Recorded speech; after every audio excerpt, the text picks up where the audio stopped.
अस्सलाम वालेकुम। मेरा नाम रुमान सईद है।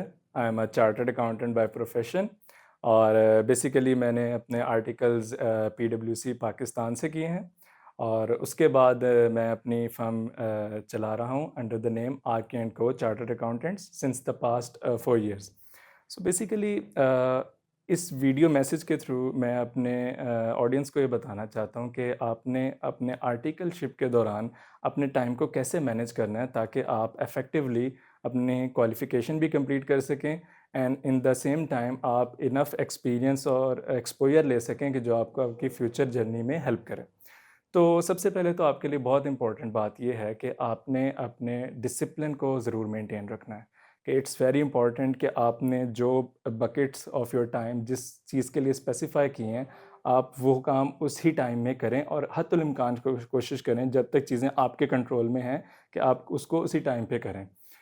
बड़ा इम्पॉर्टेंट है इस चीज़ के लिए कि आप अपनी स्टडीज़ को बजाय इसके कि आप सोचें कि मैंने यार वीकेंड पे बैठूँगा और मैं एक ही गो में 6 घंटे पढ़ लूँगा, उससे बहुत बेहतर है कि आप डेली 1 घंटा पढ़ लें। अपने आप को एग्ज़ॉस्ट भी ना करें और वीकेंड के लिए थोड़ा-सा अपनी पर्सनल ग्रूमिंग के लिए भी टाइम निकालें, जो कि आपके माइंड को फ्रेश करने के लिए बहुत इम्पोर्टेंट है ताकि नेक्स्ट वीक आप एक फ्रेश माइंड से स्टार्ट कर सकें। सिमिलरली काम के हवाले से बहुत इम्पोर्टेंट है कि जब आप ऑफ़िस में काम कर रहे हैं, don't think about the studies, जब आप पढ़ रहे हैं, don't think about the office. Very important, इस चीज़ की प्रैक्टिस करेंगे तो ये आपसे हो पाएगा। इसके लिए आप ताकि जब आप काम कर रहे हैं तो आप काम पे फ़ोकस करें, वहाँ पे सीखें, वहाँ पे चीज़ों को समझें, वहाँ पे अपना एक्सपीरियंस गेन करें। और जब आप स्टडीज़ की तरफ आ गए हैं तो फिर काम की टेंशन नहीं लेनी, नहीं तो आप स्टडी कहने को तो कर रहे हैं, आपसे होगी नहीं वो।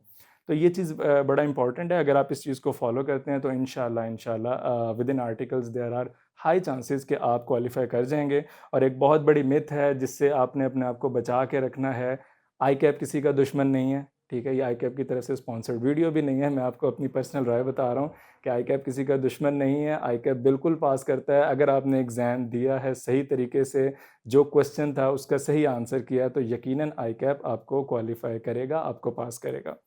अच्छा, इसके साथ-साथ मैं आपको ये भी बताना चाहूँगा कि ये चीज़ तो हो गई आपका जो आर्टिकल्स के दौरान एक्सपीरियंस है और उसके साथ स्टडीज़ हैं।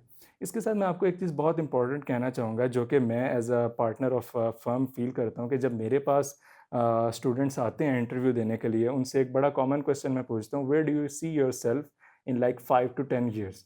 और वो कहते हैं कि सीएफओ बन जाऊँगा। There is no harm into it, like कोई गलत बात नहीं है सीएफओ बनना, लेकिन आज तक ऐसा नहीं हुआ कि किसी स्टूडेंट ने आके मुझे कहा हो कि मैं अपनी कोई बिज़नेस एम्पायर खड़ी करना चाहता हूँ, मैं अपना कोई अपना बिज़नेस चलाना चाहता हूँ। मैंने ये जो स्किल सीखा है, जो मेरा ये एक्सपोज़र है, जो मैंने डिफरेंट बिज़नेसेस को देख के एक्सपीरियंस गेन किया है, इसको मैं यूटिलाइज़ करके अपना बिज़नेस बनाना चाहता हूँ। तो इस चीज़ की तरफ मैं बहुत ध्यान दिलाना चाहूँगा अपने तमाम ऑडियंस का कि इन लाइन्स की तरफ भी सोचें। और आजकल के इस टेक के दौर में ये लाज़मी नहीं है कि आपके पास एक ह्यूज अमाउंट ऑफ कैपिटल हो। अगर आपके पास बिल्कुल स्मॉल अमाउंट से भी इनफैक्ट आप स्टार्ट कर सकते हैं कोई भी टेक या टेक इनेबल्ड बिज़नेस, और जो एक बूटस्ट्रैपिंग से भी स्टार्ट हो सकता है। बस आपने अपने माइंड को उस तरह से अलाइन रखना है, look for the problems in the market और उसका सॉल्यूशन को सोचना शुरू कर दें and just start working on it as soon as you get the time.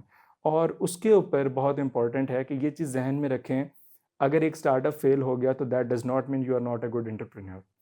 1 हो गया, 2 हो गया fail, it does not mean कि आपकी जर्नी ख़त्म हो गई। ये जर्नी सिर्फ़ और सिर्फ़ तब ख़त्म होगी जब आप इसको ख़त्म करेंगे।